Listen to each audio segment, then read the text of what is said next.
I want to ask you a question. Kankubuze ekibuuzo. Wulira. Have you ever been pregnant before? Wali obaddeko olubuto? Wulira mama ebibuuzo byabuuza. Nedda. Mama. Then why is your breast looking flat? Kati lwaki amabeere go gaagwa? In so much woman. Ate n'ekibuto kyo kigejje musolinga yazaalako. Wulira. Mama atandise okucokoza mwana muwala. This is how my body is. Ate munaye bwenti bwe nakula. That's how your body is then. Really bad. Oba akula bwotyo gundi wakula bubi. Wina amabeere sapatu oyina ekibuto buto. Kati gwe mutabani wange gwe. To start working on yourself. Ekituufu otaakole ku ddwiro. Mutabani wange talina gy'akutwala. Having children. Alabika bubi oyinza n'obutamuzaayira baana kati gwe w'embeera ezaagwa. Okay, Wulira maama n'ebigambo by'atandise okuwa mwana muwala. Taata oba yalemedde ku mwana we ow'obulenzi. Kasooka avuluge mwana muwala ono paka waneetamwa bambi nekimukwatako kikazi kyattu. Tebaagala bavuma. Baagala bawaana buwaanyi. Buuza bamaama abali mu comment section. Wama temwagala kuwaanibwa. Nga bebe olaba amabeere ago si sapatu just lwakubanga era olaba wogalega bw'otinza we. Nange maama atandise okuinsultinga mwana muwala bw'asooza tetandise nno. Ebyo nno munnange mbadde nkubbira kubiri munda muze gwange atana subscribinga yanguwa ekintu kino kibenga kitambula bulungi. Naye nga bulijjo waliwo ekinauganda kyaffe kino kankuba akalango nkomewo. Alright, katsoke tulabeka na akalango ate tuolekere ekituleese. Mwana muwala alabanga solution ya kwetuga Arista Media Production byakutuusaako firimu etandise. Mu maziga ag'ekitalo eno firimu ogenda gisankwali Scan Films. Badde okimanyi nti nno ebyalaavu bya mpaka wano director Yasin Kasawuli. Wulira nno nnyabo sinza kuzaala. Ne okimanyi tulina bye tutanaba kumaliriza. Wali obaddeko mu maka ng'oli mukozi naye nga omukulu omwana n'omuto n'abagenyi baagala kulabika nga ate bakwegiriisa bakwejovane mu Kibi Godfrey producer.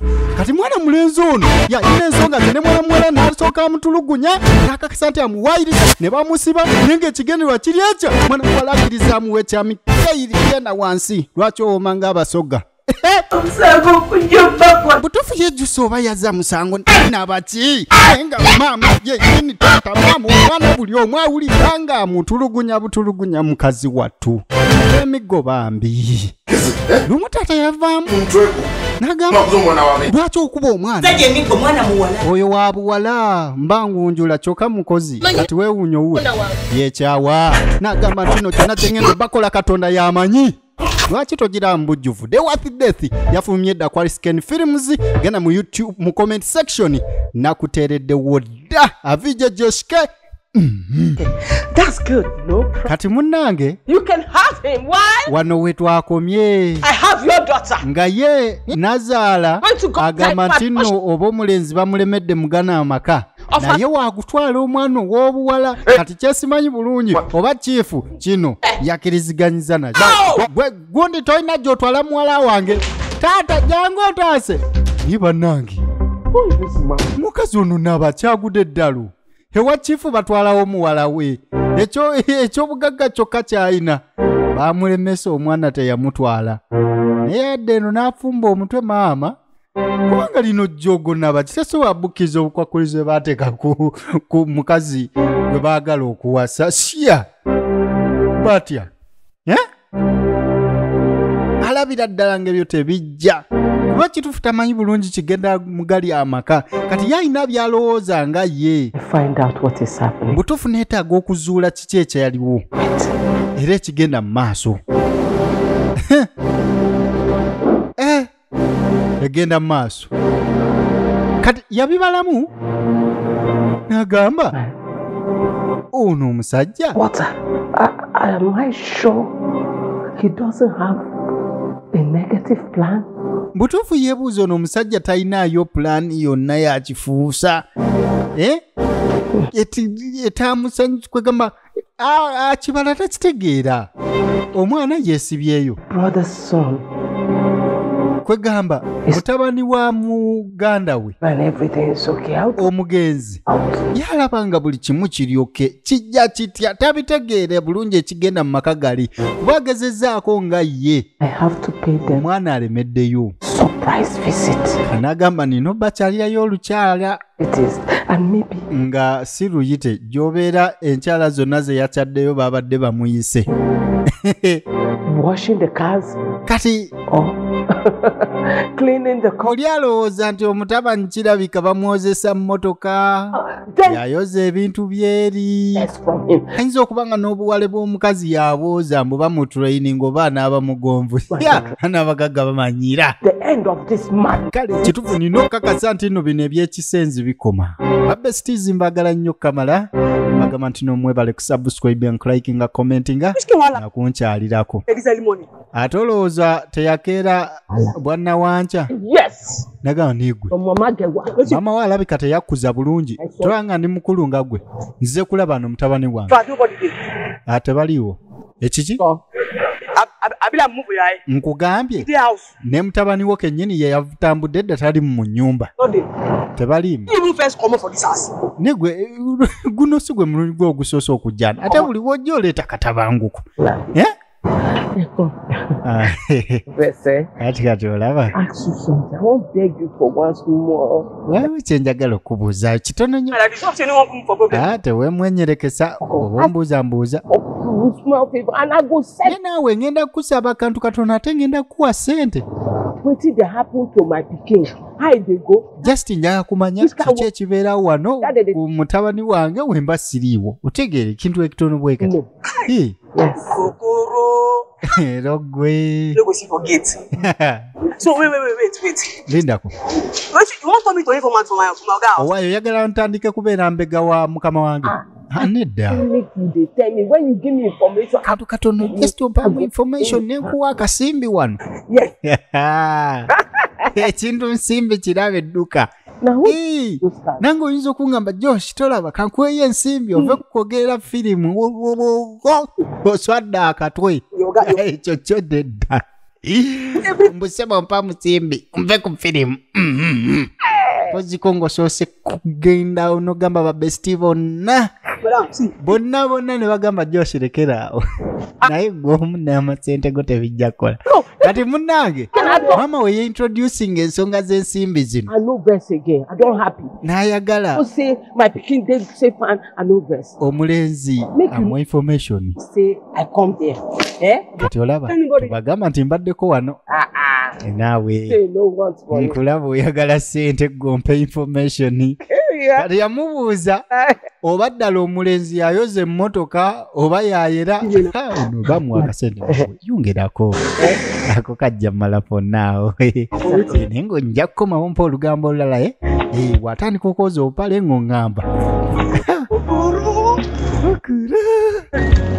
katonda mukulu kyogedde mu Luganda towakana ukulu katonda mukulu ate oba afunye ku simbi kati ono aba ali wano ojjaddemu mukazi wattu sekulu najja Josh kewe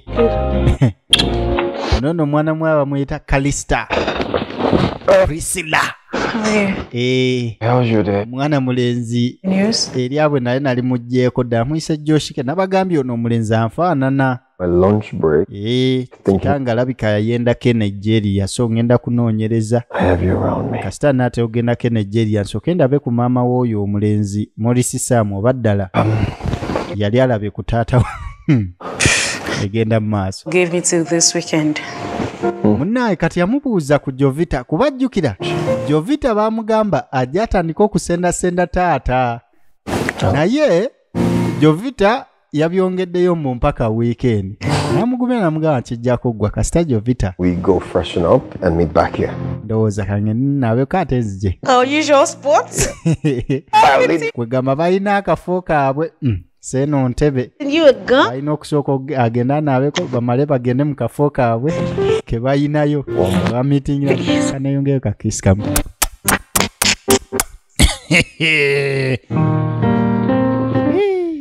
kale mpulira nga batajja bandwisiza mpulira njaga atandika kuzannyako nabo ngekeyo tuzanyeyo kifirimu nange nkole ebyo ate party wezityo zenja okwagala wama si kyo ba besties bampe party wezityo soke mbwa nywegere anti ewaawe kisiza saasidde eyita mukyala Joshi oba kati gwe njogera bino oba kati bino biba oba bibawa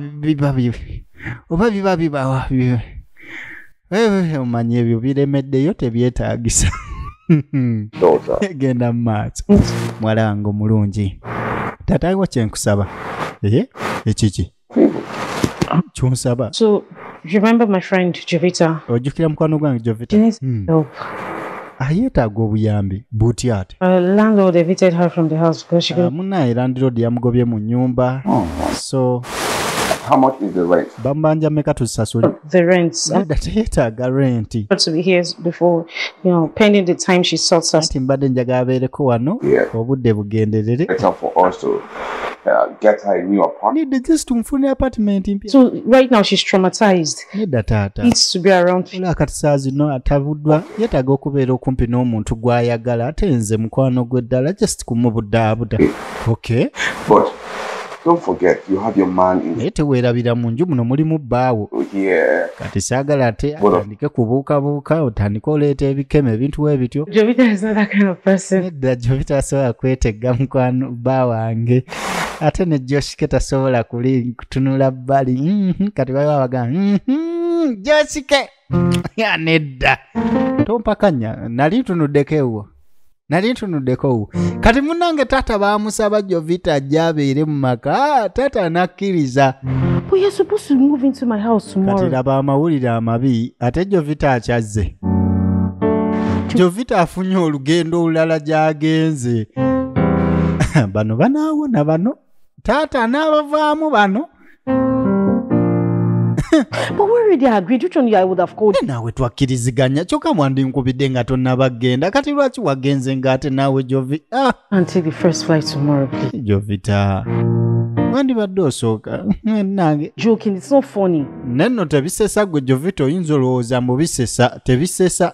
Just see, don't come up with another excuse. Ate tewekwasa bintu birala koma kweyo excuse. Nze nkugambye. Nonsense is this. Mwana oba bya kisiru kibino. Jovita. Son. I told you that he went out with me. Kati abuuza mutabani we gyali. So they are now close. Kitegeeza kati That actually bali butoola naye bali okke ne taata. That's their problem. Ati obwo bwe buzibu. Can I offer you, ma? Nkuleetereyo tewali toleeta kyakunywa saagala. Sit down without like this without eating anything. Oh yes, I will. Kyogamba ogenda kubeera nga tolina ky'olidde. Wanted to say. Ekisingako nja kubeera wano. Nja kulaba mutabani wange. I want to ask you a question. Kankubuuza ekibuuzo. Wulira. Have you ever been pregnant before? Wali obaddeko olubuto. Wulira mama ebibuuzo by'abuuza. Nedda. Mama. Then why is your breast looking flat? Kati lwaki amabeere go gaagwa? So much more. Ate n'ekibuto kyo kigejje musooli ng'eyazaalako. Wulira. Mama atandise okucokoza mwana muwala. That's how my body is. Ate munaye bwentu bwe nakula. That's how your body is then. Really bad. Oba akula bwotyo gundi wakula bubi. Wina amabeere sapatu, oyina ekibuto buto. Kati gwe mutabani wange gwe. To start working on yourself. Ekituufu otaakole ku ddwiro. Mutabani wange talina gy'akutwala. Having children. Alabika bubi oyinza n'obutamuzaayira baana kati gwe w'embeera ezaagwa. Kids, Wulira maama n'ebigambo by'atandise okuwa mwana muwala. Taata oba yalemedde ku mwana we ow'obulenzi. Kasooka avuluge mwana muwala ono paka waneetamwa bambi nekimukwatako kikazi kyattu. Tebaagala bavuma. Baagala bawaana buwaanyi. Buuza bamaama abali mu comment section. Wama temwagala kuwaanibwa. Nga bebi olaba amabeere ago si sapatu just lwakubanga era olaba wugalega bw'otinzawe. Nange maama atandise okuinsultinga mwana muwala bw'asooza tetandise nno egenda mu maaso.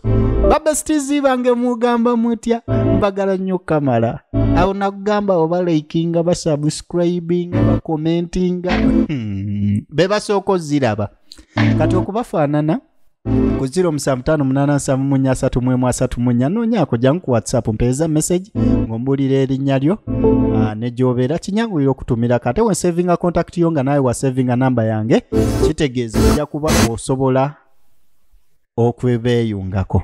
Where are you going? Owaayo olagawa? I want to serve Godson. Anti ntwalira Josike byakulya. Godson in his room. Omutwalire mu ruumu ye? Ekyo sikyagala.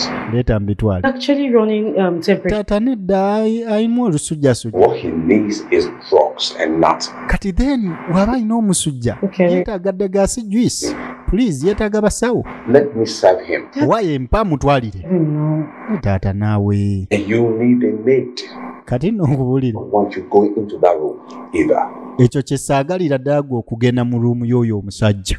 Mpa. And call the doctor. Ate genda oyita abasawo anti ogambye omusujja gumuluma. Genda. Taata akyalemezzaamu ensonga zino. Taata akyalemezzaamu ensonga ebyo. Lwakiri juice kamwetwalire mu buliri. Lwaki oba oyingira ruumu y'omusajja? Taata yakakasiza ddala nti Joshi amubeera kumpi wali eri. Kwegamba ova mu luggi lw'oyingira mu lwagundi kati ono abaali wano bannange kijovita ne kijja naye kijovita kino nze nzuno waaye mbadde nfa bubi kati alinanga ali wagu ne Godson bali bati gwereka gwe taata kyatukola Okoro. Jovita atuuse ewaka. Okoro we? Chief. Ono no ye Getman bamuyita Okoro semikolo. Right vacancy. Kati semikolo. A position of house cleaner. Pandikira ekipanda awo tunoonya housemaid. Yes, I need somebody who can cook and clean the house. Omuntu asobola okufumba n'okulongoosa ennyumba. What are they for now? Useless now. What do you? Mukama wange kyoga nsina makulu otegeeza. I swear, I feel drum. Nze nsobola ogikola. Will be too much of task for you. Gwenne gye emirimu giba mingi ku gwomu obeere ku gate ng'omugwayo era olongoose mu nnyumba era ofumbe. I'll tell you my story. Bless you, don't know. Bro, I do 5 jobs. Nze gwolaba nakolako emirimu 5 omulundi gumu ndifaza tayiro ndika kompyuta ate olowooza Getman semikolo omulimu tagwegwanyiza. Okay, let me give you a try. Okay, kale kankuwogezeeko. Chance. Nkuwaddeyo akakisa. Chief. Peter. Kyekyo kale ojja kunoonyako oluvannyuma. Sebo muyene bannaye Getman yeeyagaliza. Wai. Okoro. Semikolo. Semikolo. Nkugambye. Semikolo ye emirimu gyonna agyewadde. Kati agenda kubeera housemaid. Ate nga Getman. Mama. Mama. You happy now, eh? Mama ndi musanyufu nnyo. Mama, I get good news. Mama nina amawulire amalungi. They tell you now, don't get another job. Add to this one what they do. Mama okimanyi nfunye omulimu omulala kungatira ku guno gwennyini gwendiko. You're picking get one small challenge. Ne mama nfunyemu ku buzibu. Mama, I don't know whether you go fit teach me how to cook. Mama okimanyi? Bono. Njagala kuyiga bafumba omugoyo. Like that. Omugoyo ne magira. I want make you help me. Omukulu yeesabidde omulimu. Naye ate tamanyi we bafumba mugoyo. Ate abantu bawano balya nnyo omugoyo ne magira oyo. Kati munnange abuuza maama wa mubuulire bakikola batya. They cook like fried rice. Mama soko njigirize bulungi ate ye piraawo mufumba anti oyo Mama, you know this a big fried rice. Mama chogama nange Check market. Ne mama tamanyi piraawo wa mu kibuga. Okay, go buy. Gwe bateekamu ennyama? Tamumanyi. Later, mama. Yeah, bye bye. Kati munaye mama teyamuyamba kuba tasobola musomeseza ku ssimu. Ate obuzibu bw'alina kasimu nako ka mapeesa. Smartphone nti anaagenda ku YouTube n'ayiga. Thank you. So you have all the receipts? Yes. So receipt zonna zina. Ndeta ndabeko. Kati omukulu yagenze. Ono teyabaddeko naye emirimu yagimaliriza. Omulimo gwakwasaganya bulungi n'obuzibu ali mu kugattamu ate okwagala muwala w'omugagga. Simanyi oba binaakola bino bigwerawa katugirabe. Conditional love katundu kakusatu. Have a minute of your time. Oh, sure, why? Go ahead. Mbadde nkusaba yakadakiika. I got you something. Nina kyenkuleetedde. MD tatandise okuleeta obulabo. Really? Okay. Kandabe bano oleese kaki? The dress? Ekiteeteeyi? Like it? Okyagadde? Well, I love the color. Kala njagadde. Thank you. Wetaba eno eba ya gundi. Like it? Njagadde. Saboneka MTN gyekali eri e Nigeria gwosaaga. Kati munange omukulu ng'atandika okutema ebirabo, atandika okutona ebirabo, atema empendo okulabika nga yeegiriisa. Naye MD oba atutwala wa bannange. So mukwano gwange nkujjukiza eno video yaffe ey'okubiri katundu kakusatu ku firimu yaffe Conditional Love Part 3 translated by VJ Joshke. So ng'ate original zisanga ku Noli 24/7 YouTube channel. Nagambye anti no ngenda kubanga nsavingira ku YouTube channels ez'enjawulo. Ne kati neno tusooke subscribing n'oteekako akade tojja kuddamu kusubwa kweno channel yaffe. Kubanga ekituufu kiri nti enkolagana yange n'aba Nigeria yagaziyeemuko. Kati ndi mukolagana ne company esukka kwemu. Kati we n'aba njogera firimu zaabwe, firimu za company gundi ngenda kuba nziteeka ku YouTube channel yaazo. Okitegedde? Kati eno ya Noli 24/7 era firimu ziri kuno ziva ku Noli 24/7. Okitegedde mukwano gwange. Kati wayo company endala jengenda okubeera nga ate introducing after this one. So kati mukwano gwange bwonna wemba nkusindise likinga o subscribing obenga atakikolangako obenga tukikwasaganya. So nga tobutasubwa information yonna jangu mu inbox yange ku namba yange 0758 mu inbox ku WhatsApp kijja kubanga kiggwa kubanga ojja kubanga ofuna updates ku status nga nsevinze namba yo ngompadde n'ekifo gy'obeera nkutumirengako then oba ne mu WhatsApp group zaffe.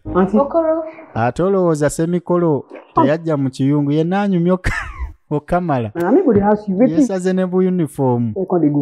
Kati ne wootemu okimanyi ku mulimu gwange sikutegeka. Okimanyi olina kuba ku gate leero gwe omanye emikisa gye nina gwe nze gwolaba nze CEO wa gate ne mu kiyungu wano kati tema. Ekyo kisoboka kitya semikolo? Tewali yaŋŋambyeko nti waliwo alina okubeera mu kiyungu kati ndowooza genda nze nfumbe. Negwe ne mukama waffe tanakugamba kintu kyonna. Otegeera lwakusatu lwakuna n'ekitundu nawe ddayo ku mulimu gwo. Negwe nze afumba nze ayoza nze ali ku gate wonna oyo yenze. Kati gwe parkingamu bibi tema genda gy'olina okubeera nviira mu office si kulwa nga mujjako omulimu. Negwe nawe genda siina negwe nkulabikidde ng'asaaga tema genda fuluma. Nese mikolo oli okay? Ono omukazi oba tegera bulungi n'ebigaasi kambijjeko tema. Semikolo yeddiza office ye. Babesitizi mbaagala bitya? Bannange mbaagala bitya? When I was younger, kati munaye Jovita yajja mu maka kati taata anyumya. Want to beat me up. Hawe nali omuto. He will knock me. Nze bali bantizinga ngekya kinkuba engolo nkaaba. Nate nakimanya okulwana okulungi olina kulwanyisa ssente singolo tanakola ssente. Look at where we are today. Era y'ensonga lwaki tuli wano. Nkulaba kati obakyankalanya. Anti munaye abakazi bajja nga bannoonya. Buli kimu ebisaala ssente nga zinnoonya okola ssente obulamu bugonda. Jovita, I love the way you smile. Banaye kasimairoko kankuba tata tatandika ogwamu. Please go to my room. Anekirala. Fire on top of the table. Jovita. Bring it for me. Nako mu rumu yange. Okay. Ku table awo waliwo office gundi file ogindeetereko. Namutunuulira. Ona mwana ga tata nkula. Beautiful, hardworking girl. Yeah, she. Bambi Jovita mulungi ate era akola bulungi. Bwali munange. She may not see the fire. I think I put inside the Kimanyi ndabika mulagiridde bukyamu. let me Fayida eyo ndabika ngitadde wansi kyokka mugambe waggulu kangende mulagirire. Okay, sir. Ayi kale taata tewali buzibu. Genda omulagirire ebya fayiro. Omwana atulanaga taata natanzise okugwa mu kitimba. Alo? Taata nno. Enkulu tenywa. Olwono mutandise okwagala otema omugambo mutaata akaana akaleke kaaki. Enkulu tenywa. Enkulu enywa, please. Please. Bashuga daddy ne bashuga mami b'abantu mubeesonyiwe. Obuto bwe buzaamu omusaayi ate n'enkulu enywa. Josh K. Tusobola okudda ku firimu ne tuva mu bitatu. What you would like to what? Wait, let me just. Kati omuwala ayagala genda alaba taata aluddeyo bulala. Business. Naawe bali baleke. Kyokka bafunye omwagaanya ate atandise okububira ne banna. Just want to stand by the door and hear what. We kangendo just ku luggi mpulire oba taata bali muge abayinza omutira mu miguwa. Naawe. Naawe vaayeeyo. Taata muleke. Relax. Jukira baleeta Jovita abuzeebuze taata bano bafune kadde akeeyagala. Kyokka goyagala genda mubiri mu kifo ky'okudeya ntwenywegere ebyaffe tunyumirwe. Talking about business. Yeah, could be also could be doing one or two. Could be doing things.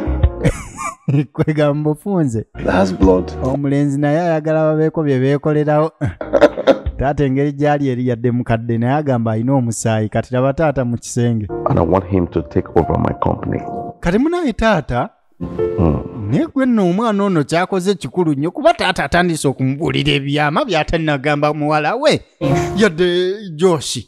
Young man, and he's committed as well. Bambi Josh oyo mulenzi mulungi ate era yeewaayo kwasaganya bulungi emirimu awaana nze. My decision. Ate temumpakanya. Chief, what about your son? Chief ate mutabani we omukulu. Mark. Oli Mark. I've settled Mark. Mark muleke oyo namumaliriza. Everything in America to him. That's why. Naye ebiri mu America nabimulekera. Over there. Oba Mark kati alina mutabani we omukulu ali mu America. Belongs to my daughter.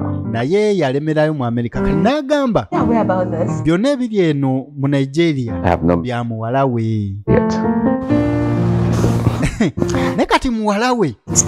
Agamba nti nno kwegamba Chief ekigendererwa ky'omulenzi okumuleeta wano yali ayagala ekintu kimu alabike nga omulenzi agenda okuwasa muwala we yalina okuddizibwa bino kati binaabigamba Jovita gwe baamutega. Please, none of this word should get into the Jovita nekyakubye nkugambye asubye tewali agenda kubimanya out of the bag.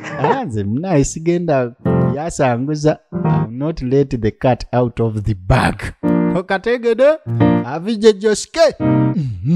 Abo babesitizi mbayagala bitya. You told me you want to leave.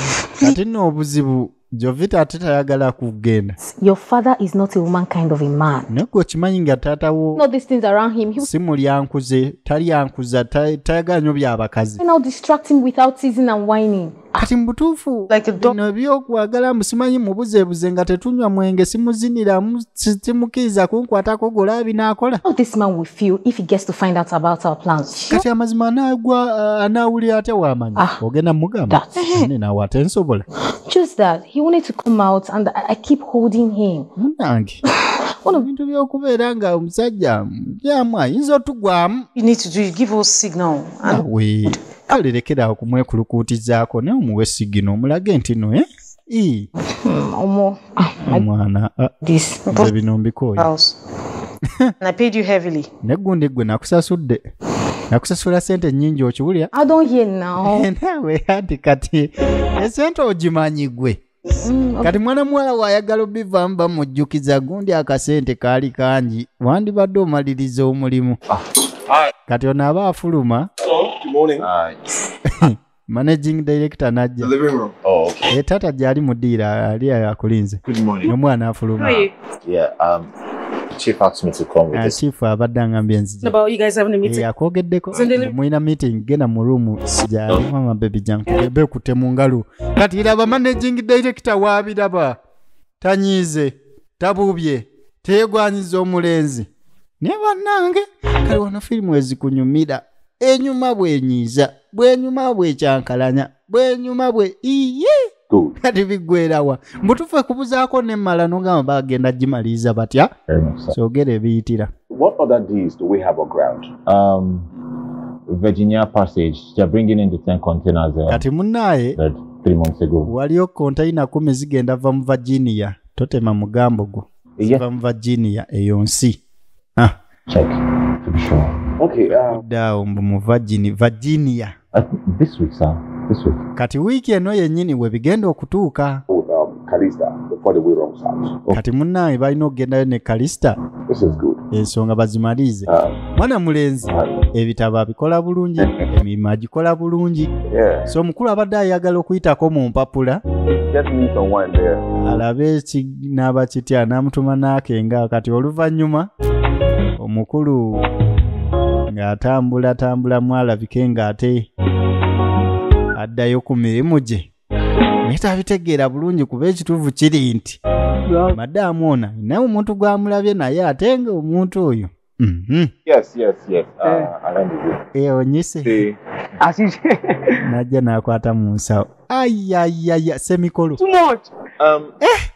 Ng'oleeta nnyingi. Kyokka nno tannaba kujjayo. N'omuyaya amuwaera sigera. Okimanyi oleeta nnyingi. Naye omanyi zonna nzisigaze. No, bro, thank you. Webale nnyo. I wanted to ask you something. Waliwo kye njagala okubuuza naye bannange. That man we follow Madame Comot. Omusajja oyo agoberedde madamu amuyita atya? That bros. Nakoye bros, correct man. Oye babeera ano bonna bamukwata mu kiwato we bazannya. Amuyita atya? Asate ye. Ese na husband to be. Oyo munnaye agenda kuba bbaawe. Bbaawe? You for real? Okakasa. They don't tell you. Kikyo kirinamu obuzibu. Never mind. Tokifaako. Wala na. Ndowooza mulaba asikaali bano sebo bamanyi ebintu. Oba oyagala information asikaali mwokye ekyo jammiro obadde omanyi nti enguzi eri mu nsi yammwe yokka n'eri bagiriira ddala. Bajja they eat the goose. Kulu yabala akaseera. Sir bless you, just come meet me this morning. Naye emisanga ginkedde. Aya. This morning now, bless he go solve. In fact, he go solve my problem. Kana akasente. I no go walk. Guno omulimu gwo. Tagenda guvaako. 10 years money na release. Onafunamu buno obusente webuti. I don't resign. Kale sobola resigninga, sobola kuta guno mulimu. My best easy. Mugamba mutya abamikwano. Mbayagala nnyo ebitenkanika. Subscribing, liking, commenting. Am I even gaining from all of this? Kati omukulu amawulire ge yafunye gamulaludde era gamutabudde. Myself. Kuba ekituufu yeebuuza kati nze ani mweno kampani? Just like that, one good digger just wants to come and take over. Sebo omuntu ave buvyeri ajja olw'okubanga munnaye oli gwe asiimye takoleredde bintu afuuke nannyini. Is where I will sit like this. Kati nze mbeere wano nga ntudde wano siva mweno office. And take over this company as CEO. Oli ajje seba afuuke CEO w'eno kampani. Jjukira omukulu akuliridde ayagala afuna muntu mulala atuula mu kifo ekyakamala byonna. Ono abadde alina pulaani ze ez'okuwasa Calista oba Priscilla. Doing what I have to do. Let me. Kumbe Josh yamusooseeyo dda. I'll start bagging some monies for myself. Wabula kati ekituufu nina okutandika okweterekerayo kasente kubanga tandika ebyange. Laba omukozi abadde omulungi byagala okutandika mu kampani. Ni bannange. The young man wowed everybody. Kati munnaye taata Had the remarks of emboozi ye ne Jovita y'oyo agendera ddala wala banyumiza ddala ebitagambika. where Wow.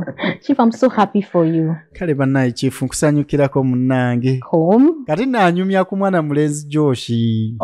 Ndino Joshi. Insist on not. Yakoze bulungi we yabadde mu conference yamutumye yamukiikirire. Be eternally grateful. Yamutadde ku test. Naye yakoze bulungi. Jovita. You will do something for me. Okimanyi wayo kyenjagala onkolere. Ekikyoba. I want to throw a surprise engagement party. Buli anjaga abalenzi bantu bakole ka surprise. How do you know I'm so good? Wanange chunga kirungi nnyo. Ayuso. Agala kola surprise engagement party. Kikingo asanyuse nnyo. The bright lady. Munange nange njaga kubeera ku mukolo ng'emperekeze. Party. Abaana abatone party. Oh, where are we shopping? Kati tugenda shopping awa era shopping addi. Do exactly so you don't let the cat out of the bag. Banange. Wangambe tugenda kwasa byama ne sanyu nga lisuuse. Dabana yensirikanga mbunira. Wegendezo omukazi ayina akazigo. Ngaba muzibu wa kuuma byama. Butufu akazigo ako kale ayinza okwekuuma akuuma ekigambo naye akazigo ne kajja kafulumye. Yoshiko waayiriza.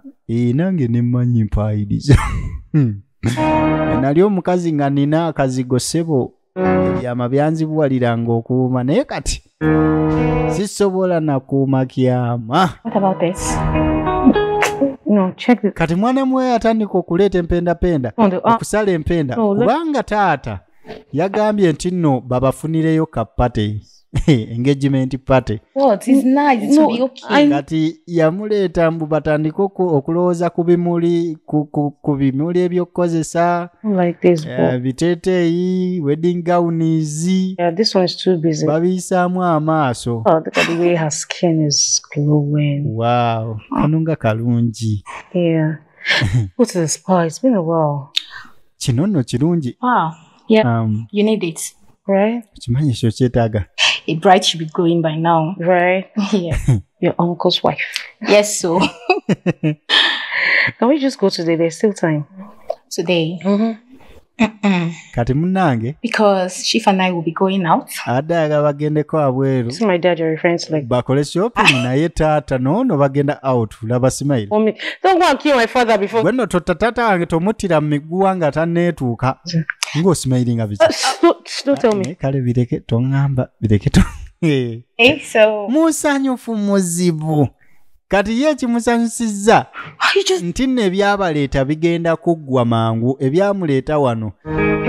Kubuzaabuza taata akkirize bano. Kati taata atandise okusala empenda kati lyessenyu lyalina kati ate laba omuwala atandika okulowooza nti oba ono omuwala alinamu ekirowoozo ky'okuttira taata we mu miguwa. Kati bano ono aba ali ku ssimu. I'm so sorry, ma. I've been really busy. Bambi nsonyiwa maama. Si mbadde busy nnyo kamala. Bagamba ayina gwe yabadde asuubizza okugenda ku mukolo. Alabike nga atuukayo naye engeri gy'abadde busy tagenzeeyo. Kasimu kaafunye bambi. Nengamba nsonyiwa naye kale ngenda kujja kuguddako. Bambi mukazi watu. Emirimu gibadde gimuvuga sipiidi. Emirimu gibadde gimutwalaganya sipiidi tagenze. Kati okudda wano atolowooza Joshi tabikooye. Joshi abikooye. Bamuyita Maurice Sam's original names. Naye nga nze namuyise Joshi kubanga afaanana. Atalabika ayendayo. Kati munnange. Why would you say that? Lwaki ogamba bw'otyo nti obikooye? He's just making fun of me. Oyo muye ndabika nzanyisa. Taata nzanyira ku mutwe. I have to say that. Tuyogera bw'otyo. That a man of his caliber would bring that. Oyo omusajja tasobola kwetobula kitiibwa n'agamba nti nno simanyi akozese kumbe tayisiyo. Should have known it all along. Wanza nzanyisa nandibadde nakitegeera dda. Mwana mulenzi tabikooye. Abiganye. Kale kansukaawo mu nkuba ekibooko zammwe. Tesobola suka wao okujjako nga tunoonya kitundu ekyokuna. Nenga kyekigenda okuba nga ate kyekisemberayo ddala wano wenyini ku Vijay Joshike Films Official 2 at #Noli20 #Noli247 Adabd Movies. Subscribing, liking, commenting ensonga tube nga ate tuzifa bakula nnyo n'amaanyi nenga mbagala nnyo ebitenkanika. Pati twogisangawa mu comment section nkuteerayo link. Okoona mu linnya lya channel ba mu kafaananyi ka channel zonna ozifuna.